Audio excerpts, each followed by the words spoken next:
নিয়ামত স্মরণ করার পর আল্লাহ সুবহানাহু ওয়া তাআলা বলছেন, এবং ওয়া আমিনু, ঈমান আনো তোমরা, বিমা আনজালতু, আমি যে অবতীর্ণ করলাম আল কোরআন, আমি এখন যে অবতীর্ণ করলাম এই কোরআনের প্রতি তোমরা ঈমান আনো, যেটা হচ্ছে মুসাদ্দিকাল লিমা মাআকুম, তোমাদের সাথে যা আছে, তোমাদের কাছে যে কিতাব আছে সেটাকে সত্যায়ন করছে।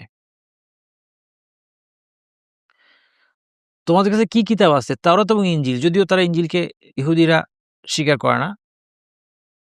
তাদের মধ্যে যারা স্বীকার করেছে তাদেরকে খ্রিস্টান বলছি আমরা।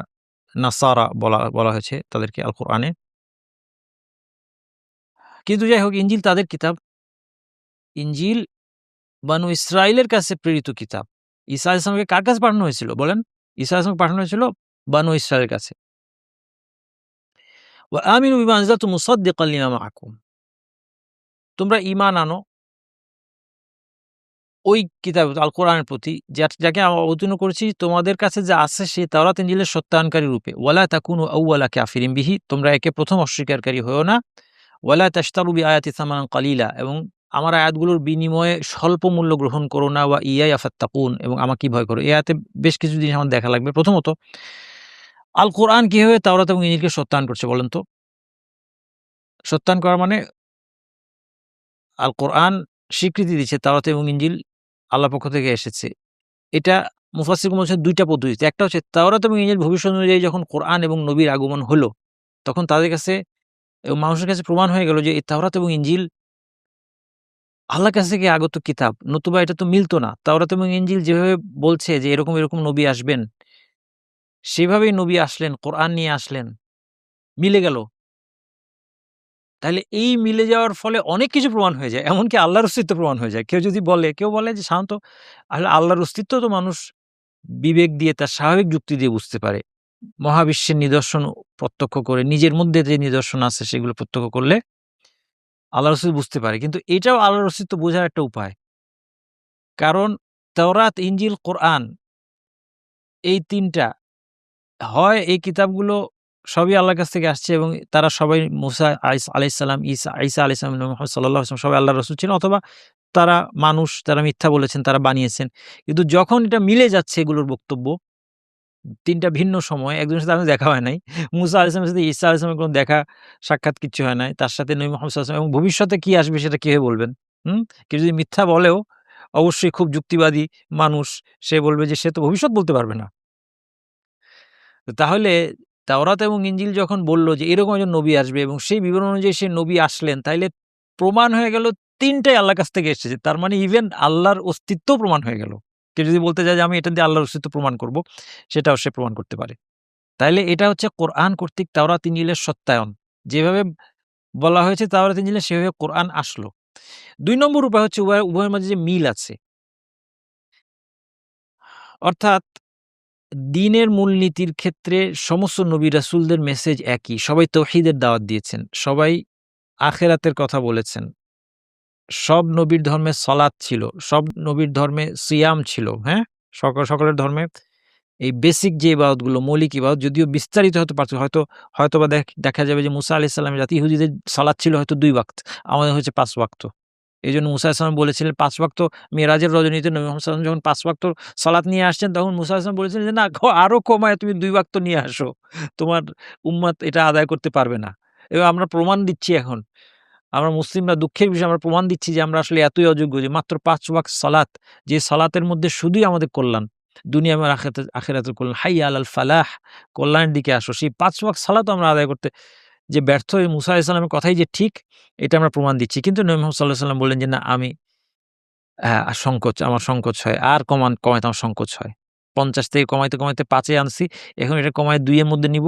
এটা সংকোচ হয়।" তো এখান থেকে ধারণা করেন, আলেমগণ বলছেন যে মুসা আলাইহিস সালামের জাতি ইহুদীদের জন্য সালাত ছিল ২ টা। কিন্তু সালাত ছিল। ব্যভিচার যে নিষিদ্ধ, সব নবী রাসূল শিখিয়েছেন। কোন নবীর শরীয়তের মধ্যে ব্যভিচার বৈধ মনে করেন না। মদ্যপান বৈধ মনে করেন? কোনদিনও না। পিতামাতার প্রতি অসদাচরণ কোন নবী রাসূল কেউ করবেন না। জাদুটোনা কোন নবী রাসূল এলাও করবেন না।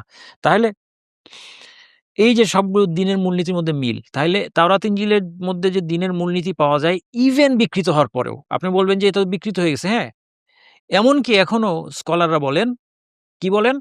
যে এখন যে বিকৃত এটা তাওরাত ইনজিল না। আমরা কোন তাওরাত ইনজিলে বিশ্বাস করি? যেটা মুসা আলাইহিস সালামের কাছে অবতীর্ণ হয়েছে যে তাওরাত।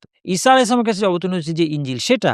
বিকৃত হয়ে এখন ওল্ড টেস্টামেন্ট, নিউ টেস্টামেন্ট আমরা বিশ্বাস করি না। কিন্তু এত শত বিকৃত হওয়ার পরেও সেখানে গিয়ে স্পষ্টত তাওহীদের বাণী আছে। এটা স্কলাররা বলছেন।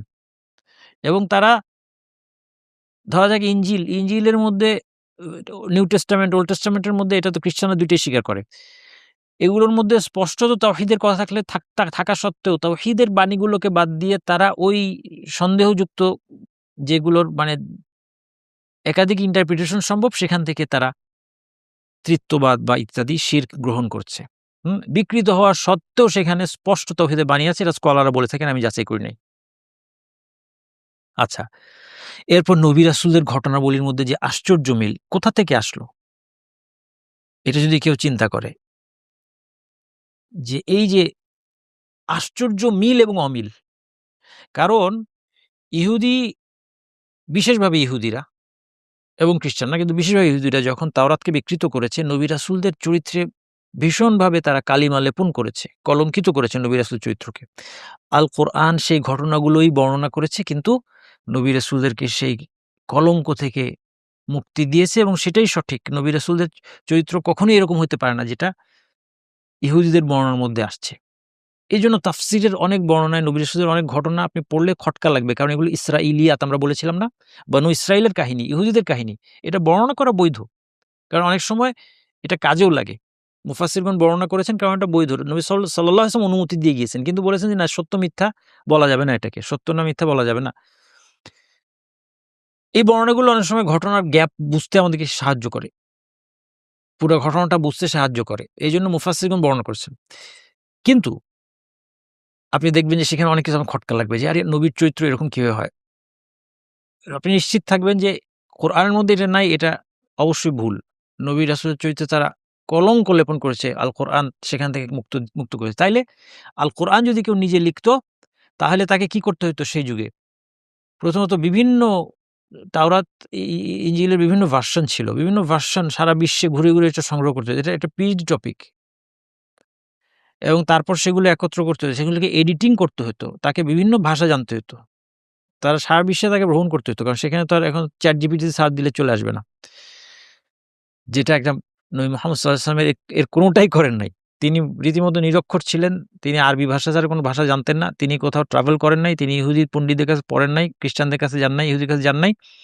তার পক্ষে আল কোরআনে এই যে ঘটনা তাহলে মিল, এই যে দ্বীনের মূলনীতির মধ্যে মিল, এর দ্বারাও এভাবেও কোরআনের দ্বারা তাওরাত এবং ইনজিল সত্যায়ন হয়ে যায়। যে তাহলে এই ৩ টাই কোরআন এবং তাওরাত এবং ইনজিলের মূল যেটা সেগুলো সবই আল্লাহর বাণী। এই হচ্ছে সত্যায়ন সম্পর্কে কথা। আল কোরআন কর্তৃক তাওরাত ইনজিলের সত্যায়নের অর্থ এইটা নয় যে বর্তমানে ইহুদি খ্রিস্টানদের ধর্মগ্রন্থ যেটা পাওয়া যায় সেটা সবই আল্লাহর ওহী না। কারণ তারা তাওরাত ইনজিল বহু বক্তব্য বিকৃত করেছে। তাই স্বতন্ত্রভাবে এ কথা জানার কোনো উপায় নেই। এসব গ্রন্থে যা আছে তা কতটুকু সঠিক কতটুকু ভুল স্বতন্ত্রভাবে আপনি জানার উপায় নাই। একটা কিছু ওল্ড টেস্টামেন্ট বা নিউ টেস্টামেন্টে আছে মানে এটা সঠিক, এটা বলা যাবে না। এক্ষেত্রে আল কোরআনই হলো সত্যের মাপকাঠি। ইহুদি খ্রিস্টান ধর্মগ্রন্থের যে অংশ আল কোরআনের সাথে মিলবে বোঝা যাবে এটা সঠিক। আর যেটা চেঞ্জ হয়ে গেছে বুঝতে হবে কোরআনের সাথে সাংঘর্ষিক যদি হয়, হাদিসের সাংঘর্ষিক, তাহলে বুঝতে হবে ওইটা বিকৃত হয়ে গেছে।